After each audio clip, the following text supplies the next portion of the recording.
जी हाँ, आप अपनी स्क्रीन पे देख सकते हैं कि हम lander module People are applauding. Let lander us all module wait to hear from the Secretary Department of Space and Chairman ISRO, Shri S.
all be witnessing the final phase of the critical and most technologically challenging mission operations of Chandrayaan-3, wherein the lander module will be making a safe and soft landing on the surface of the moon. India is at the brink of creating history as we all await with bated breath to witness the landing on Moon's south polar region.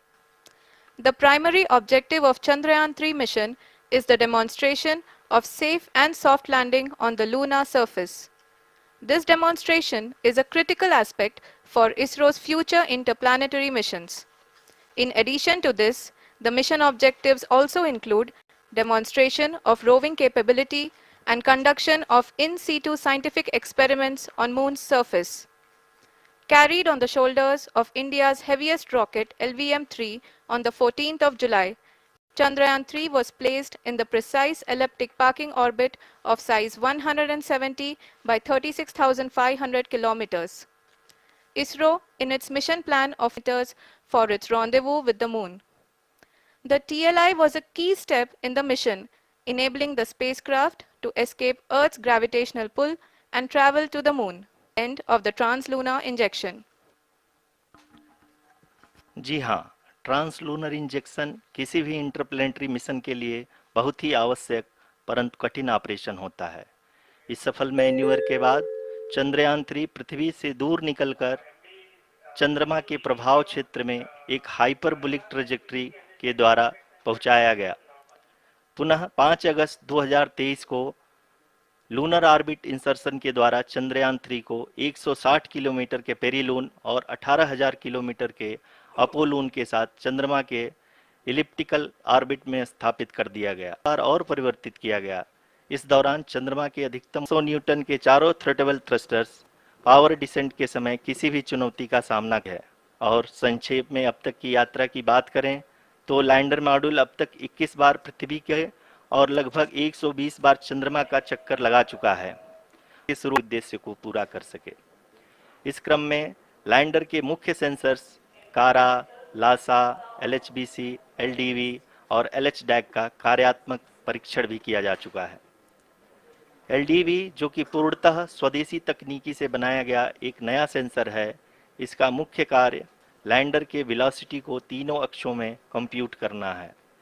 Power descent के दौरान lander के सटीक position और velocity का ज्ञान होना बहुत ही आवश्यक है। लिराप यानी laser inertial referencing and accelerometer package इस कार्य को पावर डिसेंट के दौरान बखूबी निभाएगा। ट्रैजेक्टरी जनरेशन जो कि चंद्रयान-3 मिशन के लिए बहुत ही अहम है, क्योंकि हर ऑर्बिट मैन्यूवर के बाद यह सुनिश्चित किया जाता है कि लैंडर की मिशन ऑब्जेक्टिव को ना बदले। इस क्रम में मैं यह भी आपको बता दूं कि ऑर्बिट डिटर्मिनेशन जो कि उपग्रह के पोजीशन और वेलोसिटी को बहुत ही एक्यूरेटली बताता है, एक बहुत ही कठिन और जटिल कंप्यूटेशन और एस्टिमेशन होता है। यहाँ यह भी जानना महत्वपूर्ण है कि चंद्रयान-2 का OHRC पेलोड अब तक काफ़ी ऊंचे स्तर का डैम प्रदान किया है, जिसके फलस्वरूप लैंडिंग साइट के सीमा को बढ़ाकर 4 × 2.4 किलोमीटर कर दिया गया है, जो कि पावर डिसेंट के दौरान सॉफ्ट लैंडिंग कराने में काफ़ी सहायक सिद्ध होगा। Apart from the sensors, Chandrayaan-3 is equipped with a suite of sophisticated payload instruments. While Chandrayaan-1 and Chandrayaan-2 orbiter have provided abundant remote sensing data of Moon, today's event had started 48 hours before, wherein various pre-selections and uplinking of parameters for the autonomous landing sequence were carried out. The whole descent is divided into 4 phases: the rough braking phase, the attitude hold phase, fine braking phase, and the local navigation phase or the terminal descent phase.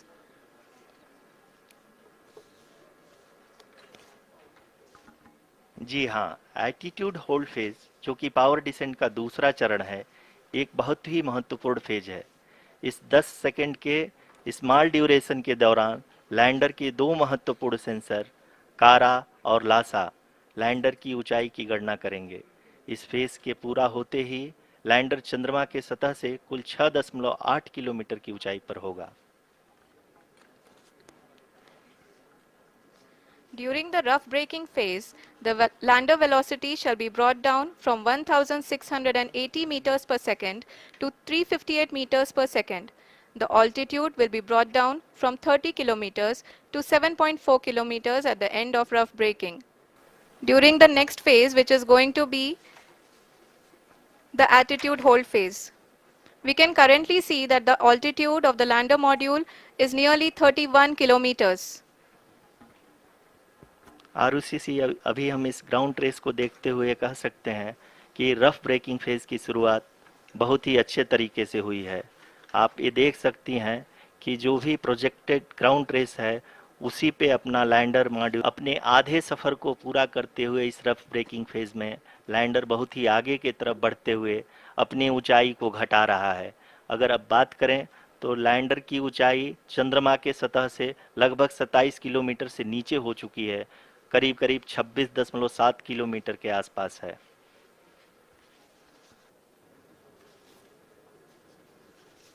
We can see the visualization of the lander module moving towards the moon's surface.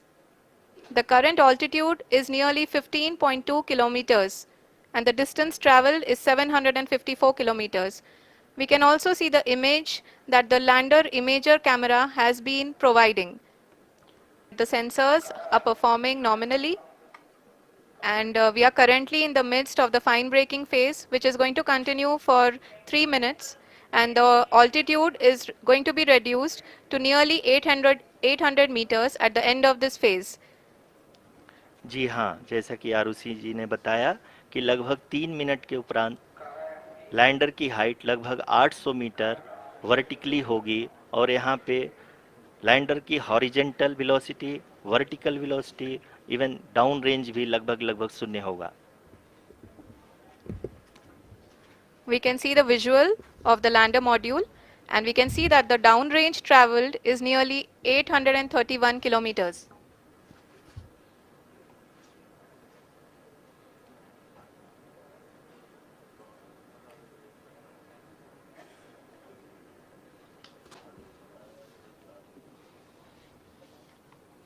जी हाँ, आप अपनी screen पे देख सकते हैं कि lander की ऊंचाई अब चंद्र which is going to be the vertical descent phase or the local navigation phase.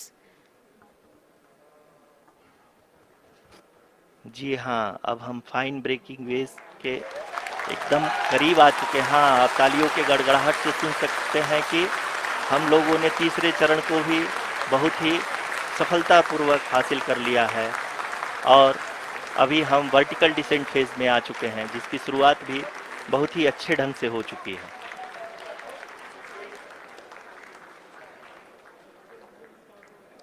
Lot of applause indicates that till now the performance has been nominal. We are in the vertical descent phase 1. The altitude is being brought down from 800 meters and we are nearing and approaching the lunar surface. जी, आप अपने screen पे देख सकते हैं कि lander का height लगातार कम होता जा रहा है। इस समय हम लैंडिंग साइट के जस्ट ऊपर हैं और इस समय इसकी ऊंचाई लगभग 600 मीटर के आसपास है। इस फेज के दौरान लगभग 150 मीटर के ऊंचाई पे पहुंचने के बाद लैंडर अगेन लगभग 20 से 22 सेकंड के लिए हॉवरिंग करेगा। We are above the landing site. The horizontal as well as the vertical velocity is now being constantly reduced, and the lander module has begun its descent towards the landing site.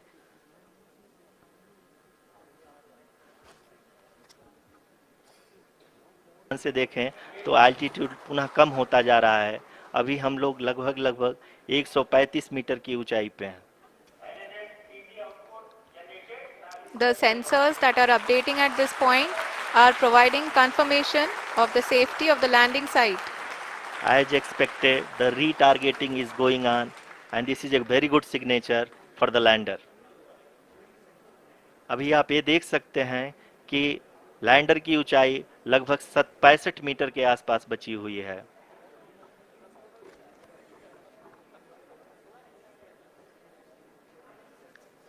Currently, only 2 engines are now being fired, and we are nearly at zero velocity, vertical and horizontal. We were hovering, and now we are approaching the moon's surface. धीरे धीरे lander की वेगमान को कम किया जा रहा है और हम अब लगभग 50 मीटर से भी कम आ चुके हैं. We can see the Honorable Prime Minister, Shri Narendra Modi ji, who is here to encourage us, and he is critically looking at the visuals.